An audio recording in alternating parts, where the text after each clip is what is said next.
وملائكته يصلون على النبي يا أيها الذين آمنوا صلوا عليه وسلموا تسليما اللهم صل على سيدنا ومولانا محمد كما تحب وترضى بأن تصلي عليه صلاة وسلاما عليك يا سيدي يا رسول الله صلاة وسلاما عليك يا سيدي يا حبيب الله صلى الله تعالى عليه وسلم وأفوض أمري إلى الله إن الله بصير بالعباد برحمتك يا أرحم الراحمين.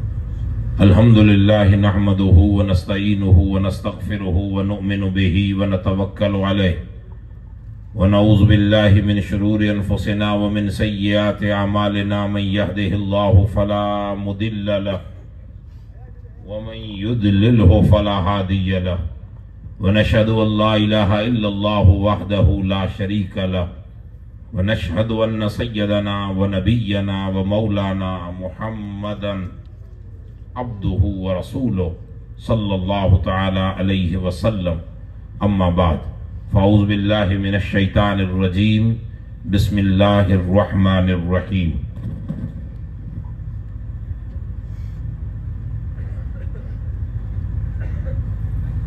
واصبر نفسك مع الذين يدعون ربهم بالغداة والعشي صدق الله مولانا العظيم. قال الله تعالى في عظمة رسوله الكريم الرؤوف الرحيم صلى الله تعالى عليه وسلم أعوذ بالله من الشيطان الرجيم إن الله وملائكته يصلون على النبي يا أيها الذين آمنوا صلوا عليه وسلموا تسليما سيدنا ومولانا محمد كما تحب وترضى بأن تصلي عليه صلاة وسلام عليك يا سيدي يا رسول الله صلی اللہ تعالی علیہ وسلم.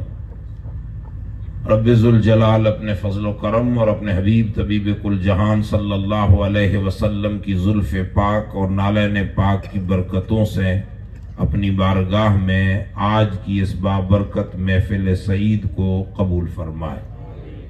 ہم سب کی طرف سے جس عظیم المرتبت سر تاج ولایت امام الاتقیاء والاصفیاء قطب الاقطاب فرد الافراد غوث الاغیاث سیدنا شیخ ابو محمد محی الدین عبد القادر الجیلانی غوث اعظم دستگیر رضی اللہ تعالی عنہ کی بارگاہ ولایت میں عقیدت اور محبت کے اس خراج کو اللہ پاک منظور فرمائے. ان کے روحانی فیضان اور تصرفات سے تمام عالم اسلام خصوصاً عالم اہل سنت کو اللہ پاک مستفیض فرمائے.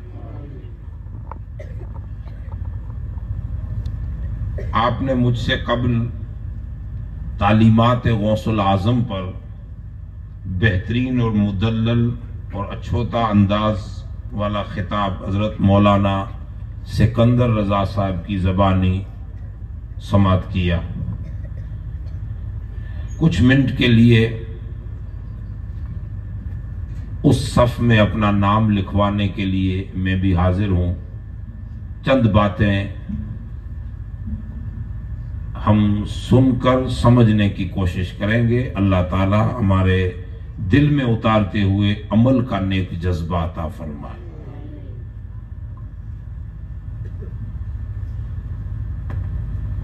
ہمارے دین میں جسے ہم اور آپ لوگ مان رہے ہیں، اس دین میں اور انسانوں کی نظر میں، ہمارے دین میں تو ہے ہی ہے، لیکن علاوہ اس کے بھی دوسرے جو لوگ ہیں ان انسانوں کی نظر میں بھی صحبت کا بڑا اثر ہے. چاہے وہ اچھی ہو یا بری، اپنا اثر چھوڑتی ہے. اب آپ کا اپنا نصیب ہے اور زندگی ہے. اگر صحبت اچھی مل جائے تو اچھا اثر چھوڑ کے جاتی ہے، اور اگر صحبت غلط چڑھ جائے تو غلط اثر چھوڑ کے جاتی ہے۔ اب یہ ہم پر ہے کہ ہم کس صحبت کو اپنائیں، اچھائی اچھی یا بری۔ اتنی کامن سائنس، اتنا عقل اللہ نے ہر کسی کو دیا ہے کہ صحیح کیا ہے اور غلط کیا ہے، اچھی صحبت کون سی ہے اور بری صحبت کون سی ہے، اتنی اللہ نے سوجھ بوجھ ہر انسان کو دی ہے۔ پھر بھی جس کی صحبت اور سنگت، جتنا تمہارے پاس علم، ادب، مریادہ، حیا، شرم اور انسانیت جتنی تمہارے پاس ہے، اگر کسی کی سنگت اور صحبت میں بیٹھنے اٹھنے یاری دوستی کرنے کے بعد اگر اتنی محبت، مریادہ، شرم، حیا، دین جتنا تھا وہ اگر بڑھ رہا ہے تو سمجھ لو صحبت اچھی ہے، اور اگر وہ گھٹ رہا ہے تو سمجھ لو صحبت خراب ہے۔ ایک معیار ہے سمجھنے کے لیے۔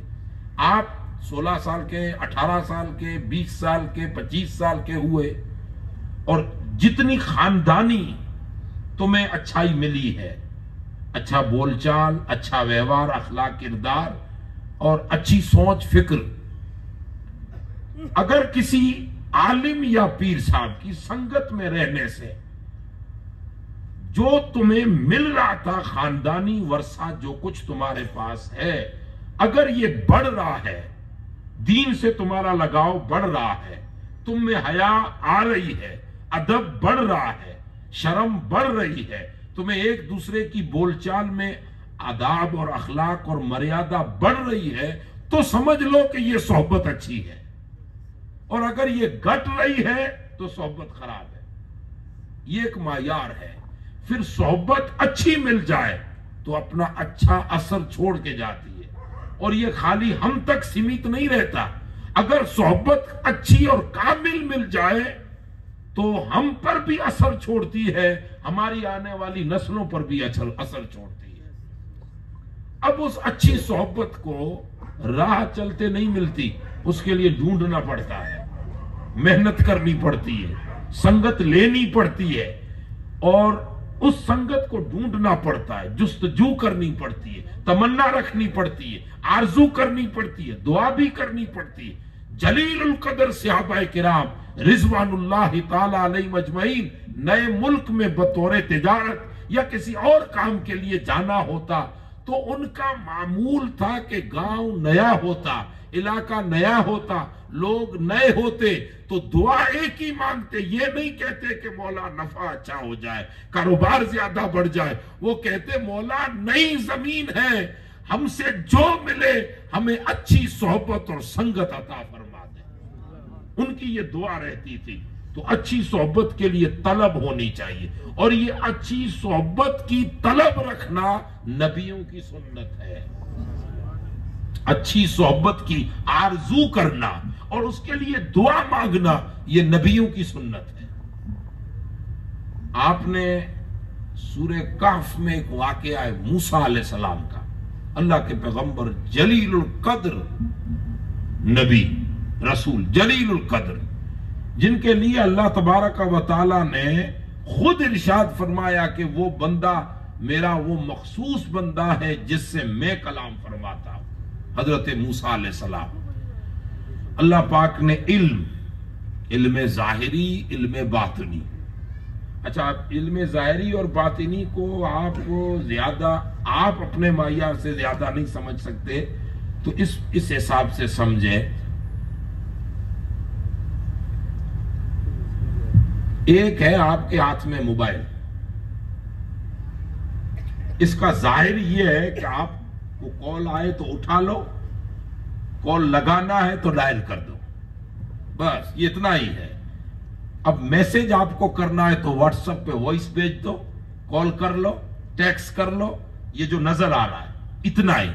اور اس کا باطن یہ ہے کہ اس کی گہرائی میں چلے جاؤ تو دنیا بھر کے نئے سافٹ ویئر جو اس میں اپلوڈ ہو رہے ہیں، نئے ورژن آ رہے ہیں، ان ورژنوں میں ہزار دنیا کے فائدے پڑے ہیں۔ یہ اس کا اتنا گہرا ہے کہ اس تک ہم اور آپ عام لوگ تو نہ جانے کدھر نکل جائے. خوب پڑھا لکھا، خوب نالج والا وہی چیک کر کے بول سکتا ہے کہ کون سے فولڈر کو اوپن کرنا ہے، کون سی ویب سائٹ کو کھولنا ہے، کون سی ویب سائٹ کو نہیں کھولنا، کس طرف مجھے جانا ہے، کس طرف مجھے نہیں جانا. یہ وہی کر سکتا ہے جو اس چیز کا نالج رکھتا ہو. اس کا ظاہر یہ ہے کہ فون آئے جائے اٹھاؤ لگاؤ، بس اتنے تک. تو علم ظاہری تو یہ ہے کہ الحمد پڑھ لو، قرآن سیکھ لو، اردو پڑھ لو، کچھ کتابیں پڑھ لو، یہ ظاہر ہے. اور باطنی علم یہ ہے کہ یہ سارا ظاہری علم تو پڑھ لیا، لیکن کسی جگہ قرآن مجید کی آیت کی تفسیر آ جائے، کوئی حدیث آ جائے، اور حدیث اور تفسیر کی معنی مطلب جو لکھا تھا پڑھ لیا، لیکن دل کی تسکین نہیں ہو رہی، تو باطنی علم اللہ جسے عطا فرماتا ہے اس کے دل پر اللہ نور کی تجلی ڈالتا ہے. اسے کہتے ہیں الہام الہی. اس الہام کی برکت سے اللہ تعالیٰ اسے باطنی روشنی عطا فرما دیتا ہے. سبحان اللہ. پھر وہ اس کی گہرائی میں چلا جاتا ہے. یہ علم باطنی ہے. موسیٰ علیہ السلام نبی کے یہ نبی جامع الاوصاف ہوتے ہیں. جو نبی ہوگا وہ جامع الاوصاف ہوگا. تمام وصف مانو انسانیت کی، مانو جات کی اللہ نے اس میں رکھی ہوگی. تو حضرت موسیٰ علیہ السلام کے پاس سب کچھ تھا. اللہ کے نبی کبھی کبھار خیال جو وارد ہوتے ہیں وہ بھی اللہ کی طرف سے ہیں. حضرت موسیٰ کو ایک خیال آیا کہ اتنی بڑی زمین پر جو علم میرے پاس ہے، علم ظاہری باطنی میرے پاس ہے، تو اللہ نے جو مجھے منصب دیا ہے، شاید کہ یہ منصب دنیا میں اب کسی دوسرے کے پاس نہیں ہے. اور ریئل نہیں تھا، چونکہ اللہ کے نبی اور رسول تھے. اس پائے کا دوسرا نبی اس وقت زمین پر نہیں تھا. اللہ تبارک و تعالیٰ سے سوال کیا کہ مولا، جو علم، جو کمال مجھے دیا ہے، جو علم اللہ میرے رب تو نے مجھے دیا، کیا یہ نبی اور رسول کے سوا کسی کو دیتا ہے؟ جو نبی اور رسول نہ ہو پھر بھی تو یہ باطنی علم دیتا ہے. تو اللہ پاک نے فرمایا ہاں میرے کلیم، چیدہ چیدہ بندوں میں کسی کسی کو جسے میں پسند کرتا ہوں اسے منصب نبوت نہیں دیتا، منصب نبوت نہیں ہوتا اس کے پاس، پھر بھی میں اسے علم لدنی اور علم باطنی عطا فرماتا ہوں. اب حضرت موسیٰ نے عرض کی مولا، کیا اس وقت زمین پر کوئی تیرا ایسا بندہ ہے کہ جس کے پاس لدنی علم ہو، باطنی علم ہو، روحانی علم ہو، کشف کا علم ہو؟ آپ اگر اس کو بھی لدنی، روحانی، باطنی نہ سمجھیں تو یوں سمجھ لیں کہ اللہ بندوں کو وہ علم دیتا ہے کہ وہ لکھی ہوئی تو پڑھ ہی لیتے ہیں، لیکن ہم آنکھ کھولیں تو پڑھ پائیں، وہ آنکھ بند کریں تو ہمارے خیالوں کو پڑھ لیں. ہم آنکھ کھول کے پڑھتے ہیں، اور روحانیت والے آنکھ بند کر کے پڑھتے ہیں. اور وہ کیا پڑھتے؟ کتابیں نہیں پڑھتے، ہمارا مطالعہ کرتے، ہمارے مزاج کو پڑھتے، ہماری فکر کو پڑھتے، ہماری سوچ کو پڑھتے. یعنی ظاہری علم ہے کتابوں کو پڑھنا، اور باطنی علم ہے لوگوں کے سینوں کو پڑھنا. یہ سمجھانے کے لیے آپ جس ڈب سے سمجھیں. تو حضرت موسیٰ علیہ السلام نے عرض کی مولا ایسا کوئی بندہ ہے؟ اللہ نے فرمایا ہاں ہے. تو عرض کی مولا مجھے اس سے ملنا ہے نبی، مقام نبوت اور رسالت کا، لیکن آرزو، طلب، امید یہ کہ مجھے اس سے ملنا. ذرا میں بھی دیکھوں کہ کتنا علم ہے اس کے پاس، ذرا میں بھی دیکھوں کہ کون سا علم ہے اس کے پاس، یا میں بھی دیکھوں کہ کیا تو نے اسے کمال دیا ہے.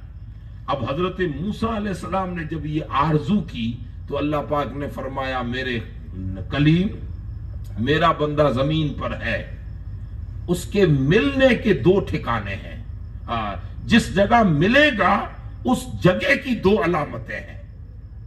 جگہ جہاں وہ میرا بندہ رہتا ہے، ایک علامت یہ ہے کہ دو دریا وہاں ملتے ہوں گے، یہ ظاہری علامت ہے کہ کھارا پانی اور میٹھا پانی دونوں دریا ایسی زمین پر ہیں، دو ایک جگہ ملتے ہوں گے. لیکن آپس میں پانی ان کا خلط ملط نہیں ہوتا ہوگا، اپنی سرحدوں میں رہ کر وہ ایک دوسرے سے مل کر بہتے ہوں گے. ایک میٹھا میٹھے کی حد میں ہوگا، کھارا کھارے کی حد میں ہوگا. ایک یہ ظاہری علامت ہے، جغرافی علامت ہے. اور دوسری علامت یہ ہے کہ جہاں میرا یہ بندہ، جسے میں نے علم لدنی دیا، یہ جس جگہ ہوگا اس جگہ کی تاثیر، واتاورن، اس جگہ کا کلائمیکس یہ ہوگا کہ جو مردہ چیز اس خطے میں پہنچ جائے آٹومیٹکلی زندہ ہو جائے گی. آپ لوگ سو گئے؟ سو گئے؟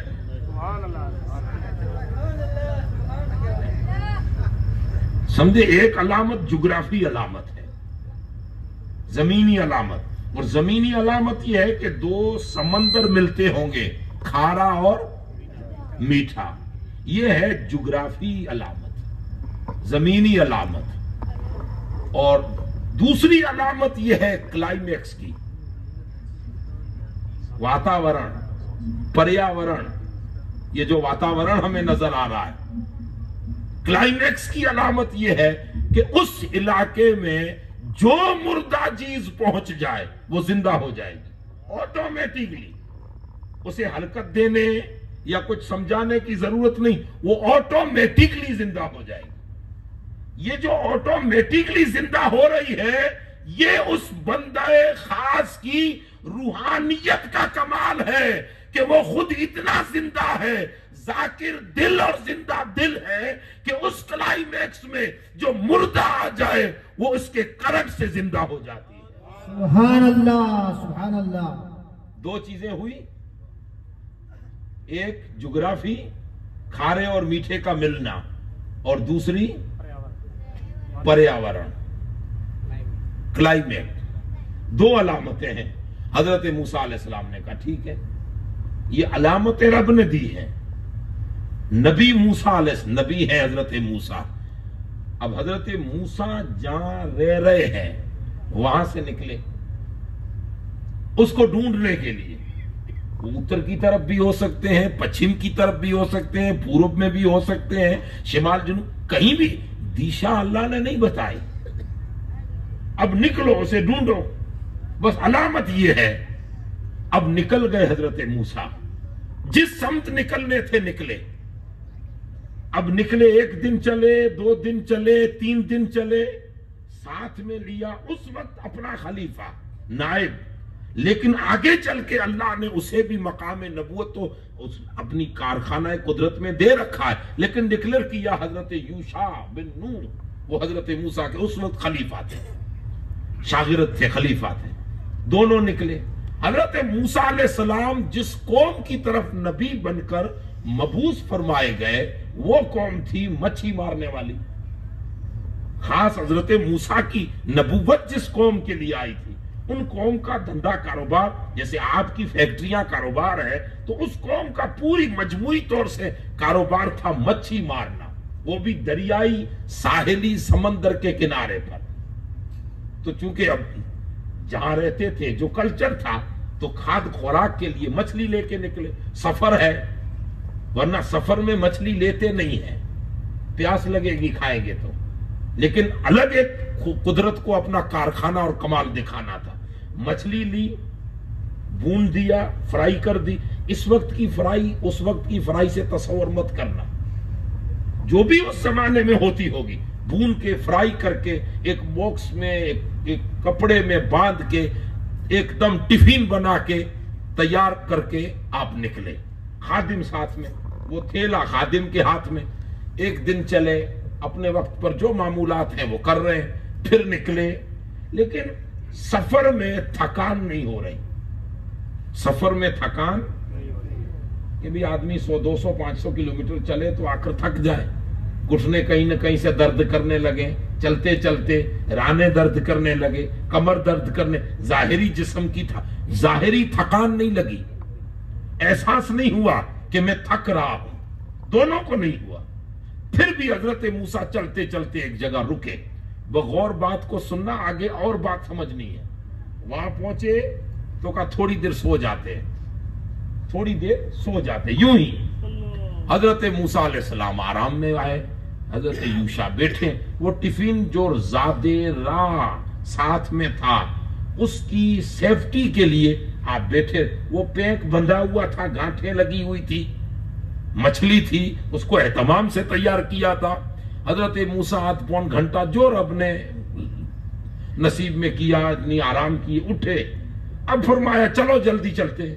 اب یہاں سے نکلے، مشکل سے مفسرین لکھتے ہیں کہ آدھا کلومیٹر چلے تھے، آدھا کلومیٹر مشکل سے چلے تھے کہ اب حضرت موسیٰ کہہ رہے ہیں ارے یار یوشع بیٹھ جا، تھوڑی تھکان سی محسوس ہو رہی ہے، ابھی تک نہیں ہوئی، اب ہو رہی ہے۔ حالانکہ نبیوں میں تھکان نہیں ہوتی، لیکن یہ کچھ اور سمجھانا تھا مولا کو، کہ تھوڑی تھکان ہو رہی ہے، تھوڑی بھوک بھی لگی، اب نہیں لگی، اب تک 2-3 دن کا سفر کر کے آئے، بھوک نہیں لگی، اب آدھا کلومیٹر چلے کہ بھوک بھی لگنے لگی، تھکان بھی ہونے لگی، جو ظاہری جسم کی ضرورت ہے اس کا احساس ہونے لگا۔ حضرت موسیٰ نے کہا یار یوشع وہ مچھلی نکال، تھوڑا کھا پی لیتے ہیں، ریسٹ کر لیتے ہیں، پھر چلتے ہیں۔ ابھی ریسٹ کر کے اٹھے ہیں، آدھا کلومیٹر چلے ہیں۔ اب حضرت یوشع نے کہا ارے اللہ کے پیغمبر، میرے سرکار موسیٰ، بات بھول گیا میں، جہاں ہم سوئے تھے مچھلی تو وہیں پر آٹومیٹکلی پیک تھیلے میں گانٹھ لگے ہوئے کپڑے سے اچھل کر ٹکڑے کیے ہوئے جڑ کر زندہ ہو کر قریب کے دریا میں چلی گئی۔ سبحان اللہ۔ جہاں سوئے تھے وہاں دور ایک دریا تھا، وہ تو زندہ ہو کے چلی گئی۔ یہ تو مجھے تب ایسا لگا کہ آپ اٹھو گے تو بتاؤں گا، لیکن آپ اٹھے تو میں بھول گیا۔ حالانکہ بھولنا نبیوں کو شعبہ نہیں دیتا، اللہ نے نبیوں کی شان یہ رکھی، لیکن یہ سہوے خطائی نہیں، یہ ایک قدرت کی طرف سے پردہ دماغ پہ آ گیا۔ یہ برسوں پہلے کسی ایک جگہ پہ جملہ مجھے پیر صاحب نے دیا تھا کہ نبی کبھی بھولتے نہیں ہیں، اللہ نے ان کے یادداشت پر اپنی رحمت کا پردہ ڈال دیا تو اس چیز کو بھول گیا، یہ برسوں پہلے۔ تو وہی ہے اللہ نے رحمت کا۔ اب حضرت یوشع نے کہا اب یاد آیا، اب حضرت موسیٰ جلال میں نہیں آئے، ارے یار بھوک لگی ہے، میں تھک گیا ہوں، یہ کیا کیا، مچھلی پکڑی کیوں نہیں، بلکہ حضرت موسیٰ کو وہ رب کا کلام یاد آیا۔ کہا میرے بھائی یوشع، ذالک ما کنا نبغی، یہ تو وہی جگہ ہے جس کو ڈھونڈ رہے ہیں میرے بھائی، یہ وہی جگہ ہے جس کو ہم ڈھونڈ رہے ہیں۔ اللہ نے مجھے کہا ہے کہ جہاں دریا ہوں گے دو، تو مچھلی گئی ہے تو دریا ہے، اور دوسری کلائمیٹ یہ ہوگا کہ مردہ چیز زندہ ہو جائے گی۔ تو یہ مزالے کا ما کننا، یہ نبغی، یہ وہی ہے جس کو ہم نبغی ڈھونڈ رہے ہیں، طلب کرنا چاہتے ہیں۔ تو اب کیا کریں؟ فرتد علی آثارہما قصصا، لوٹو، واپس لوٹے، فرتد علی آثارہما، واپس انہی قدموں پر واپس لوٹے جہاں سے آئے تھے، انہی قدموں، قدم نہیں بدلے، قرآن کہہ رہا ہے انہی قدموں پہ واپس آئے۔ اچھا واپس آئے اس جگہ جہاں پہلے آرام کیے تھے۔ اب کہا بتا مچھلی کس طرف، ادھر گئی اتر میں یا دکن میں، پورب میں، آج بتا۔ تو کہا میں ادھر بیٹھا تھا، آپ ادھر سوئے تھے، مچھلی ادھر پڑی تھی، ادھر گئی۔ جیسے سمت بتا دی، حضرت موسیٰ نے کہا چل اس سمت میں، جدھر مچھلی گئی ادھر ہی چلے۔ یہ سب قرآن ہے۔ اب اسی سمت چلے، آدھا کلومیٹر، اب تھکان نہیں ہو رہی۔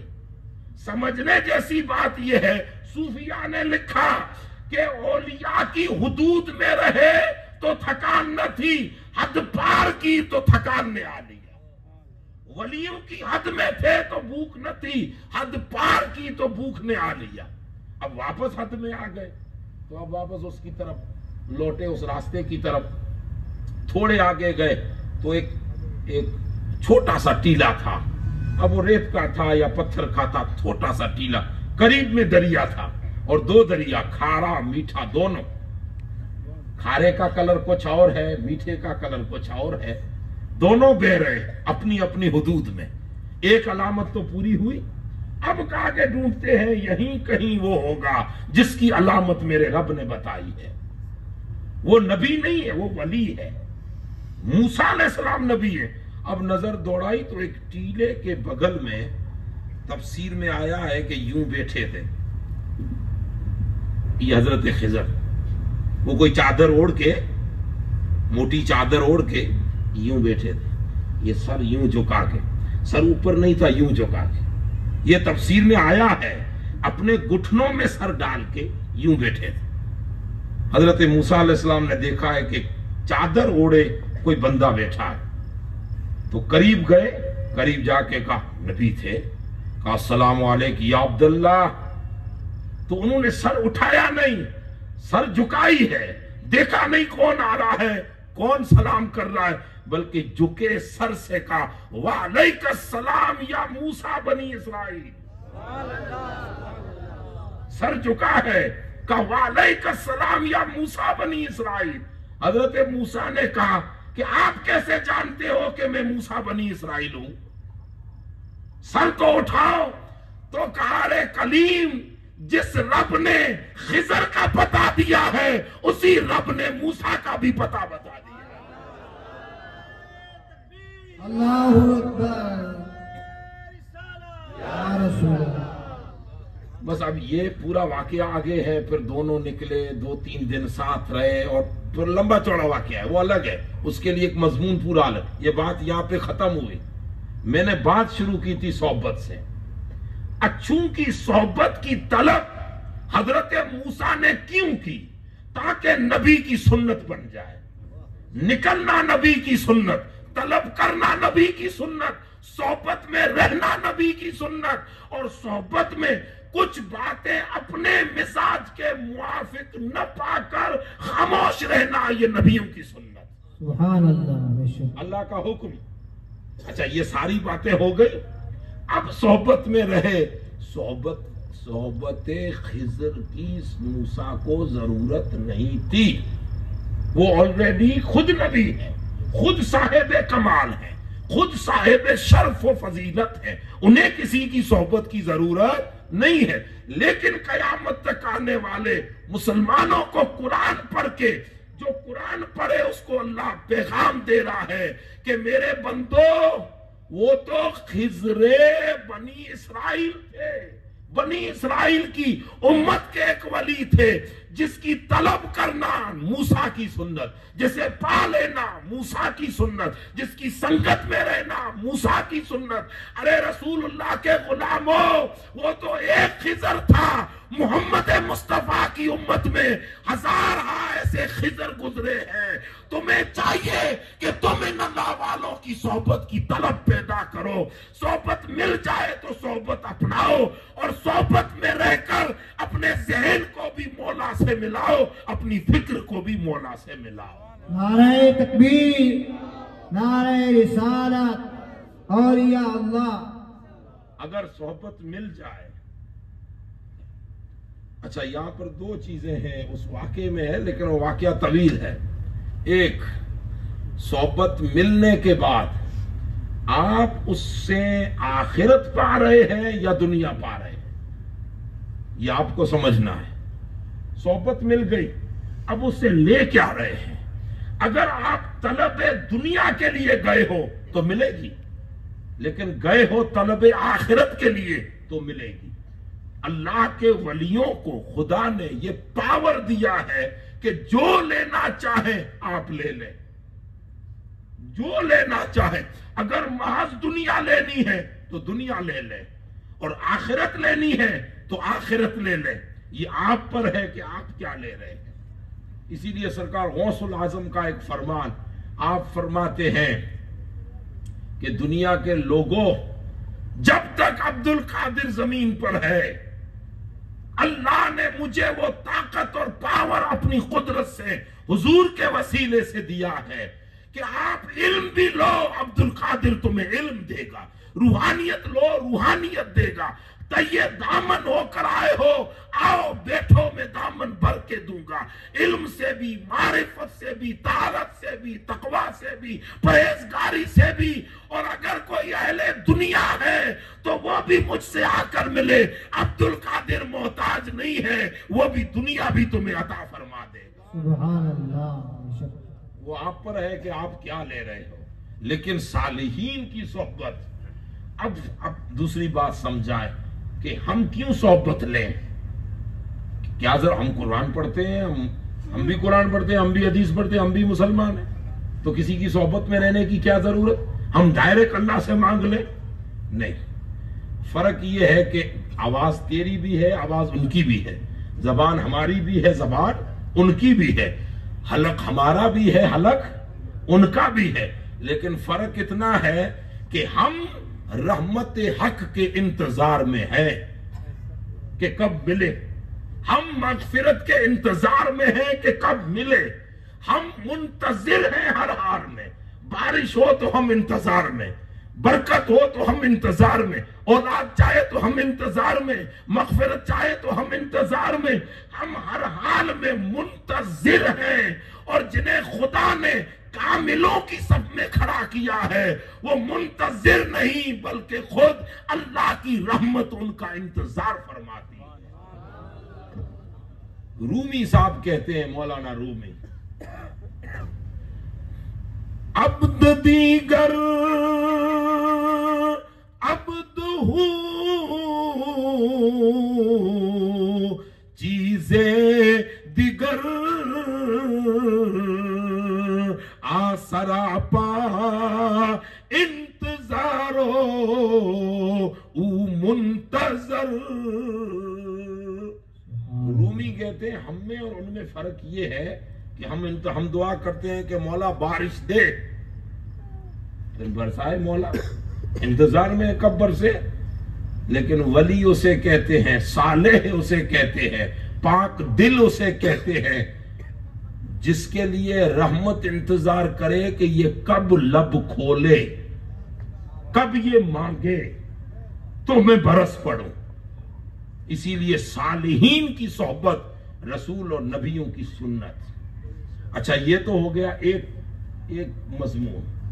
اب ذرا اعلی حضرت کو پڑھیے, جس کی محفل میں بیٹھے تعلیمات غوث اعظم آپ نے حضرت سے سن لی. اب ذرا خود غوث اعظم کو دیکھیں, وہ مقام کیا رکھتے ہیں. حضور غوث الاعظم کی جب بات آتی ہے تو اعلی حضرت نے قلم اٹھایا, ایک ہی شعر. اعلی حضرت فرماتے ہیں, واہ کیا مرتبہ اے غوث ہے بالا تیرا. اس کو سیدھی طرح سے پڑھیں تو واہ کیا مرتبہ ہے غوث ہے بالا تیرا ہو گیا, لیکن تھوڑا انداز سے پڑھیں, واہ کیا مرتبہ اے غوث ہے بالا تیرا, اونچے اونچوں کے سروں سے قدم آلا تیرا. اب فرماتے ہیں تو حسنی اور حسینی کیوں نہ محی الدین ہو. تو حسنی اور حسینی کیوں نہ محی الدین ہو. اے خضر مجمع البحرین ہے چشمہ تیرا. اب ذرا شعر دیکھیے اعلیٰ حضرت کا. وہ تو موسیٰ اور خضر کا قصہ تھا, بات ختم ہو گئی, قرآن تھا. اب اعلیٰ حضرت فرماتے اللہ کا شکر ہے کہ اللہ نے اس امت کو بھی خضر دیا ہے, اور اس خضر کا نام ہے غوث الاعظم. جو اس امت کا خضر ہے اس کا نام ہے عبد القادر جیلانی. جو اس امت کا خضر ہے اس کا نام ہے غوث اعظم, اس کا نام ہے دستگیر جیلانی. وہ خضر کیسے بنے تو کہا خضر کی علامتیں دو بیان کی اللہ نے. ایک کہ جہاں دو دریا ملتے ہوں دونوں کا مزاج الگ. دریا کھارے کا مزاج الگ ہے, میٹھے کا مزاج الگ ہے. کھارے کی مانگیں کچھ الگ ہے, میٹھا کچھ اور چاہتا ہے. کھارے کی پیداوار کچھ الگ ہے, میٹھے کی پیداوار کچھ الگ ہے. دونوں دریا اپنی الگ ایک پہچان رکھتے ہیں, اپنی الگ ایک روانی رکھتے ہیں, اپنی الگ ایک دغیانی رکھتے ہیں, اپنا الگ ایک مزاج رکھتے ہیں. کہ خضر بنی اسرائیل کی علامت یہ ہے کہ جہاں خضر ہوگا وہاں دو دریا ملیں گے, ایک دریا کھارا ایک میٹھا, جن کے مزاج الگ ہوں گے, دو دریا ملیں گے. تو کہا یہاں پر بھی دو دریا ہیں لیکن زمین والے دریا نہیں. ایک دریا معرفت و ولایت مولا علی کا ہے, دوسرا دریا پاکیزہ و طہارت فاطمۃ الزہرا کا ہے. سبحان اللہ, سبحان اللہ. دریا یہاں پر بھی مل رہے ہیں, ایک طرف مولا علی ہے, دوسری طرف فاطمۃ الزہرا ہے. علی کا مزاج الگ ہے، فاطمہ کا مزاج الگ ہے، علی کی روانی الگ ہے، فاطمہ کی روانی الگ ہے، علی کے طرف الگ ہے، فاطمہ کی طرف الگ ہے، ایک شہر میں، ایک گاؤں میں، ایک قبیلے میں، ایک پریوار میں، لیکن دونوں کی روانی اور طغیانی الگ ہے۔ وہ تو خضر بنی اسرائیل تھے جس کے لیے زمین کے سمندر ملے تھے، یہ خضر امت محمدی ہے جس کے لیے علی اور فاطمہ کے سمندر ملے۔ سبحان اللہ، سبحان اللہ۔ اور دوسری کا اس خضر کی علامت ہے مردوں کا زندہ ہونا، مردہ جانوروں کا، مردہ اشیاء کا زندہ ہونا۔ اس خضر کی علامت کیا تھی؟ اس کلائمیٹ یہ تھا کہ مردے زندہ ہوں گے، یہ اس خضر کی ایک تو علامت یہ دو دریا، دوسری علامت یہ تھی کہ مردے زندہ ہوں گے۔ تو اس خضر کی علامت تھی کہ ماحول میں، پریاورن میں مردے زندے ہوں گے، اور اس خضر محمدی کی علامت یہ ہے کہ یہاں کا ماحول یہ ہے کہ جو مجلس عبد القادر میں آ جائے اس کا مردہ دل زندہ ہو جاتا ہے۔ سبحان اللہ، سبحان اللہ۔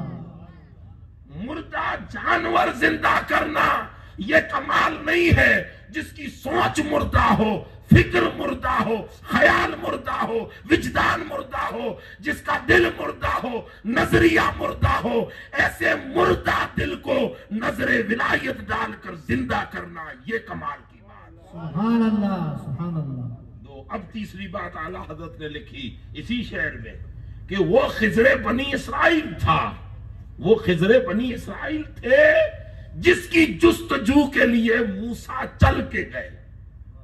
سمجھ رہے ہیں الفاظ کو؟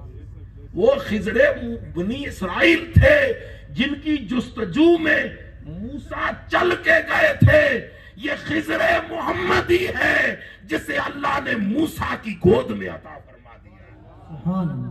وہ خضر بنی اسرائیل تھے جس کی طلب موسیٰ کرے، یہ خضر محمدی ہے جو موسیٰ کی گود میں اللہ نے عطا فرما دی۔ اور وہ موسیٰ ابو صالح جنگی دوست موسیٰ کی گود میں آ گئے۔ وہ خضر جستجو جس کی موسیٰ کرے، یہ وہ خضر ہے کہ جسے اللہ نے موسیٰ جنگی دوست کی گود میں عطا فرما۔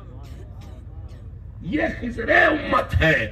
حضرت غوث اعظم محض عبد القادر کرامت کا نام نہیں ہے، خالی غوث العظم یوں نہیں ہے، غوث العظم منبع تقوی کا نام ہے، منبع تقوی اور طہارت کا نام ہے۔ تقوی جن کی رگوں میں ہو، طہارت جن کی رگوں میں ہو، پاک دامنی جن کی رگوں میں ہو، پاک مزاجی جس کی رگوں میں ہو، پرورش جس کی ایسی گود میں ہوئی ہو جسے زمانہ فاطمہ ثانی کہے، پرورش ایسی گود میں ہوئی ہو جس گود کو دنیا ناز سے دیکھے، ایسی گود میں پرورش پانے والا یہ عبد القادر آگے چل کر پوری امت کا خضر بنتا ہے۔ سبحان اللہ، نعرہ تکبیر، نعرہ رسالت۔ اسی لیے حضور غوث العظم فرماتے ہیں اچھوں کی سنگت لیا کرو، نصیب والے ہو کہ تمہیں کوئی اچھا مل جائے۔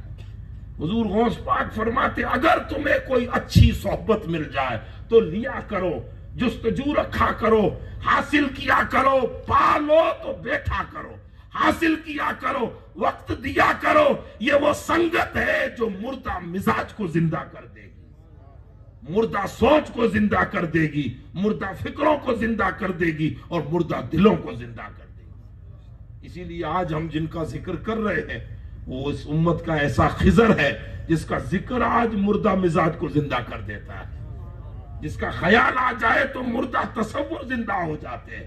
اسی لیے وہ محی الدین ہے، وہ خضر بنی اسرائیل جس نے خالی مردہ مچھلی زندہ کی تھی، لیکن امت محمدی کو اللہ نے ایسا خضر دیا جس نے سماج میں مرے ہوئے دین کو زندہ کر دیا، دین کی قدروں کو زندہ کر دیا، لوگوں کے مزاجوں میں دین کو زندہ کر دیا، اور ایسا زندہ کیا کہ جو کل تک دین سے دور تھے آج دین کے سپاہی بن کے فلسطین کو فتح کر رہے ہیں۔